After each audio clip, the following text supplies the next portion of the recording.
Hey everybody, as part of this professional development, I wanted to give you guys a couple of tools to help with searching for images for your classroom. There's really a couple of great options out there, and these are just two of many options that are available. The first one I wanted to show you is a website called Creative Commons. This is a website where people can put images that they've created or taken up for public use, essentially. There are some restrictions that you should be aware of.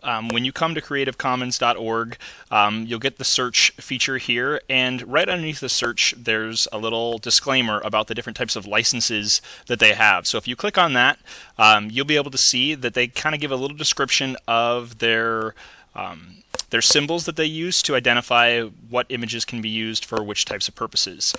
So you can kind of browse these and see that some of them, allow you to use the image, but not if you're going to, resell it or use it as some part of some work that's going to be commercially sold for your financial gain.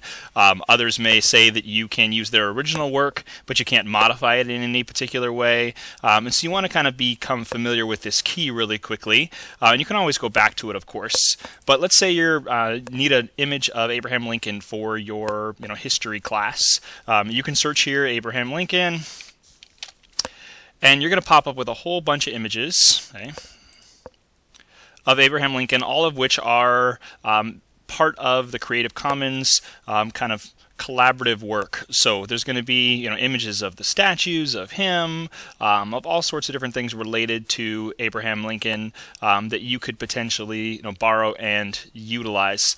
If you see here in the top corner of each of the images, they've got their kind of icon system that will let you know what kinds of uses are allowed and what kinds are not. So a good option for you there also. My second tip for you is maybe a little simpler than using Creative Commons is Google. Google actually has a filtering process that will allow you to look at images specifically based on their usage rights. So let's say we search Abraham Lincoln again. Okay. We'll search him. Now, of course, we first get the kind of regular web results, but if we switch over to images, okay, we're going to see all these wonderful images. And I know for me in the past, I'm going to grab it, I'm going to use it, who cares who it belongs to and whether or not they want me utilizing that in my classroom. And while we are using it for an educational purpose, that honestly doesn't give us permission to just take anything we want off the internet. So one thing that can really help is if you go to this, I believe it's tools right here, tools icon here on the right side, you can filter your image results, search results by usage rights. Okay, and you can search at available for reuse with modification, available for any kind of reuse, labeled for non-commercial reuse, okay, and you can change them if you wanted to, okay, or labeled for just non-commercial reuse of any kind or without modification, excuse me.